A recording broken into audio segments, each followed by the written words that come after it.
Alors, dans cette petite vidéo, je vais te montrer comment est-ce qu'on peut calculer l'angle entre deux droites. Alors, on n'a pas d'outil mathématique à disposition qui nous permet de calculer l'angle entre deux droites pour l'instant.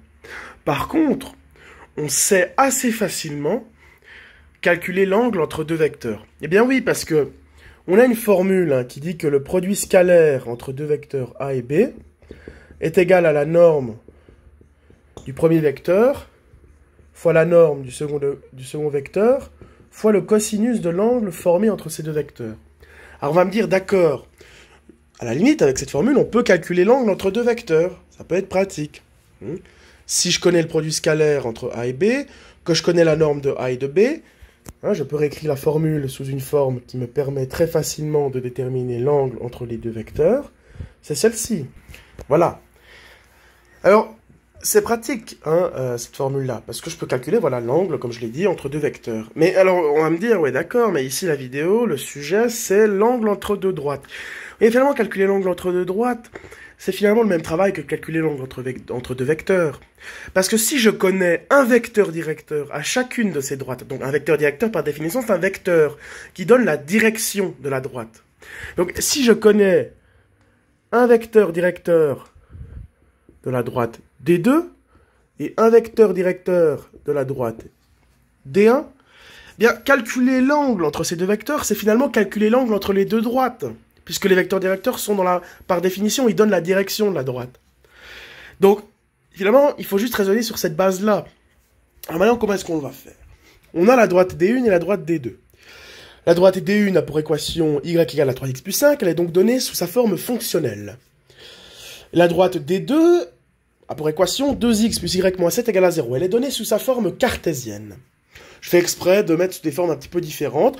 J'aurais pu être un peu plus vache et mettre sous la forme, par exemple, c'est pas forcément plus vache en réalité, mais on va voir après, sous la forme, par exemple, algébrique, sous la forme paramétrique algébrique ou paramétrique vectorielle.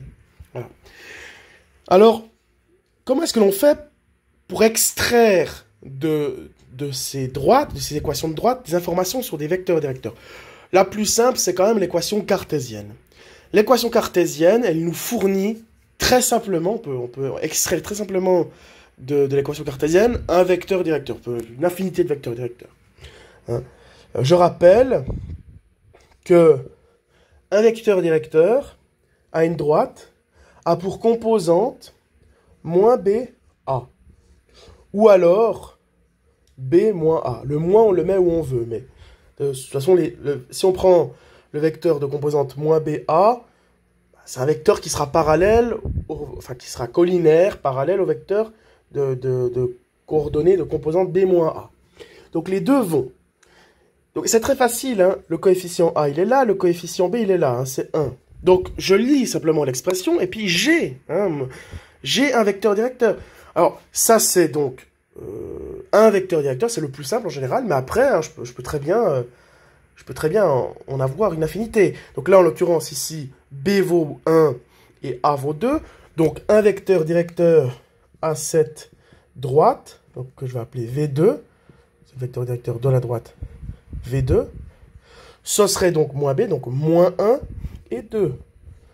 Mais après, je pourrais très bien aussi prendre 1 et moins 2. Mais je pourrais très bien aussi prendre 2 et moins 4. Ah oui, si je multiplie les deux composantes par le même facteur, par le même nombre, j'aurai un vecteur qui sera directeur, puisqu'il aura les mêmes directions, il y aura la même direction. Donc je rappelle, il y a une infinité de vecteurs directeurs. Et là, on va prendre le plus simple, donc voilà, 1, moins 2, par exemple. Ou moins 1, 2, voilà, prenons moins 1, 2. Donc on a déjà le vecteur directeur de notre première droite. Maintenant, pour la deuxième droite, bon, c'est un petit peu plus compliqué, mais parce que c'est pas donné sous la forme fonctionnelle, c'est pas donné sous la forme cartésienne, justement, c'est sous la forme fonctionnelle. On a plusieurs façons de raisonner, mais moi, je vais raisonner sur la base suivante. Je me dis que c'est très simple de passer de la forme cartésienne, enfin de la forme fonctionnelle à la forme cartésienne. Il suffit de mettre tous les éléments d'un côté. Donc, je fais moins y, puis c'est bon. Donc, je peux écrire ici 3x moins y plus 5 égale à 0, puis ça y est, j'ai mon équation de droite qui est donnée sous sa forme cartésienne. Et donc, ici, A vaut 3, et puis B vaut moins 1. Donc, un vecteur directeur à cette droite, ce serait 1, 3. Ah oui, parce que moins B, c'est... B vaut moins 1, donc moins B, c'est 1. C'est l'opposé de B.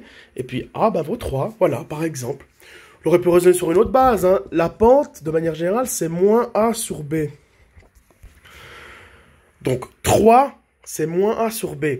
Donc, on aurait pu se dire, voilà, moins A sur B, ça vaut 3. Mais bon, enfin, bref, je pense qu'ici, c'est mieux de raisonner sur cette base-là. Donc voilà, on a nos deux vecteurs directeurs. On peut appliquer simplement la formule. Voilà, ici, c'était avec les vecteurs A et B. Là, c'est avec les vecteurs V1, V2. Hein, voilà, ça, c'est des notations, hein, c'est des symboles. Ça c'est pas important.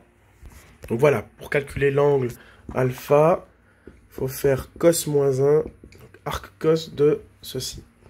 Alors, il faut déjà calculer le produit scalaire entre V1 et V2. Puis là, bon, bah, voilà, je connais, il y a un petit malin qui me dirait, ah, bah, on utilise la fameuse formule d'avant. Bah, non, bah, ça sert à rien parce qu'on connaît pas l'angle entre les deux vecteurs. Donc, voilà. C'est un peu le serpent qui se mord la queue. C'est totalement ça. Donc, non, le produit scalaire entre deux vecteurs, on peut le calculer avec une autre formule qu'on a démontré dans une précédente vidéo, hein, quand on a les composantes des vecteurs, hein. C'est très simple de calculer le produit scalaire entre ces deux vecteurs. Il suffit de faire le produit des composantes en X, et d'ajouter à cela le produit des composantes en Y. Donc je fais 1 fois moins 1 plus 3 fois 2. Donc 1 fois moins 1, ça fait moins 1. 3 fois 2, ça fait 6. Donc finalement, le résultat, c'est 5. Le produit scalaire entre les vecteurs V1 et V2 est 5. Donc déjà, j'ai une information. Maintenant, comment on calcule la norme d'un vecteur? Alors, la norme d'un vecteur, hein, c'est assez simple, c'est Pythagore, finalement. Donc c'est Pythagore appliqué au vecteur. Donc la norme du vecteur V1, c'est quoi? Ben, c'est 1 au carré plus 3 au carré, le tout à la racine. Donc 1 plus 9, ça fait 10, racine de 10. Pareil pour le vecteur V2, hein, donc on fait racine carrée de moins 1 au carré plus 5 au carré. Donc, moins 1 au carré, ben, ça fait 1. Et 5 au carré, ça fait 25. Donc, racine de 26. Voilà, les normes des vecteurs V1 et V2 sont respectivement racine de 10 et racine de 26. Donc du coup, moi j'applique ma formule, hein, bêtement. Donc, voilà, donc alpha c'est cos moins 1, donc arc cos de 5 sur racine de 10 fois racine de 26. Bon, bah c'est comme faire cos moins 1 de 5 sur racine de 260, hein, voilà. Alors j'obtiens environ 71,94 degrés. Donc, c'est l'angle formé entre les deux droites. Alors là, j'ai calculé alpha. Après, souvent, donc, on nous précise si on veut calculer l'angle aigu ou l'angle obtus, parce que là, j'ai calculé l'angle entre deux droites, mais il y avait différentes manières de calculer l'angle. J'aurais très bien pu calculer bêta, hein, là. Donc, l'angle complémentaire à alpha. L'angle obtus entre les deux droites. Donc, il faut préciser hein, ce qu'on veut. Alors, admettons qu'on ait voulu calculer l'angle obtus, et que là, on fait tout ce raisonnement-là, on a pris ces vecteurs-là, ces vecteurs directeurs là et là, puis on obtient ceci comme angle, 71,94. Il ne faut pas se décourager en mode, j'ai fait tout faux. Non, à la fin, il suffit de faire 180 moins 71,94. Hein, on calcule l'angle complémentaire. Donc, c'est 108,06 degrés si on voulait l'angle obtus. Voilà, donc pas besoin de refaire tout un calcul, voilà. Donc, voilà un peu comment est-ce que l'on peut déterminer, donc, l'angle formé entre deux droites, hein, on se base finalement sur la formule du produit scalaire.